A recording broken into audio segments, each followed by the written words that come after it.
You know, a lot of people ask me, Ryan, what do you do every week to prepare for worship? What do you do to get yourself in that zone to lead people before the throne of God like you do every week in such a fantastic way? And you know, I just tell them there's no real formula that I use to do that. It's a lot of prayer, giving to the poor, selling my possessions, things like that.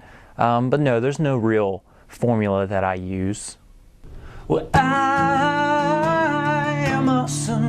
I'm a guy. I am an awesome guy. Yeah. Woo! Yeah!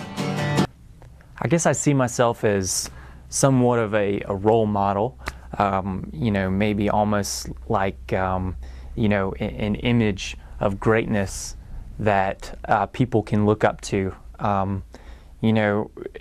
Week in and week out, people pat you on the back, tell you how great you are. Ryan, you don't understand how you have touched me in my heart with who you are every week on stage. Just your guitar playing, your singing ability, your good lookingness, really blesses me, teaches my kids, how to be people. Does it feel good? Yes. Is it humbling? Absolutely. Do I want them to do that all the time? Yes.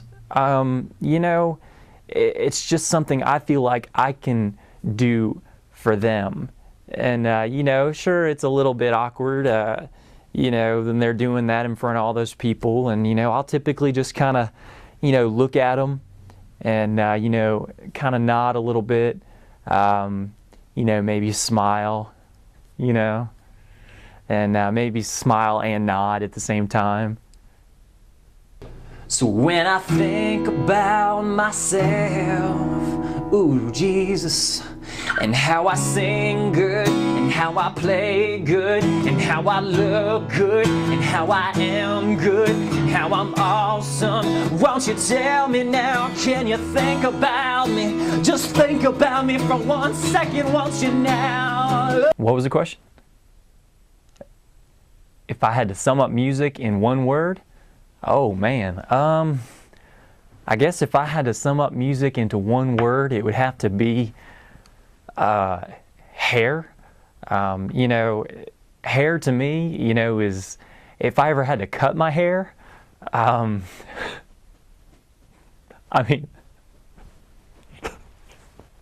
sorry. Stop the tape.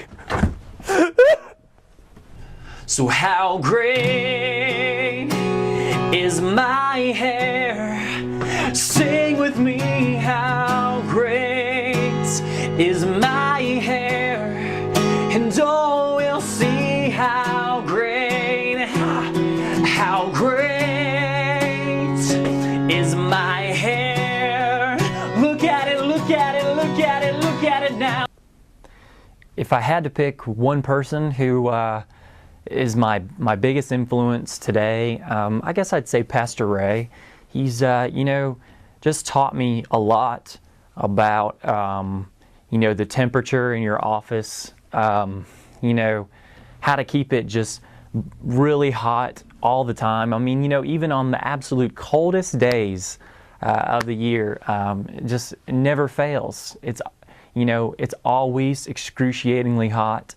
And that's had an impact on me, and I guess the way he, if something's broken, when he fixes it, just the sheer brute force that he puts into fixing something, so that when he leaves it, it's just far more broken than it was when we started. But it's like he taught that copy machine a lesson. By scattering it in many pieces all over the floor. And you know, I just think that says a lot about his character, you know, as a person. And you know, and of course humility. You know, I think that his humility has made me want to be more humble. You know, and I guess if I could change my name today, you know, legally to anything, it would probably be, you know, Humbler Mick Humbleson, or like, you know, Humbler the Humbleman, Mick Humble Sir, something like that. Where would I be if not for this face carrying me through every season? Where would I be if not for this face that came to my rescue? And I want to thank you for your face. Yeah, your beautiful face. Ooh. If I could leave you with a final thought, you know, it would probably be that just remember that worship is, it's about worship, you know, in the church. And, you know, music is a small part of that. Music's just a small part of what worship really means. You know, me, I'm, you know, a little bit bigger of a part, you know, and you know, just remember that. You know, when you come, that it's not about me. You know, it's really not about what I think about myself. It's about you, and, you know, it's about what you think about me. So just keep that in mind when you're here and while you worship. Take that with you and just worship. You know, worship that. You know, just worship that. Worship that. That.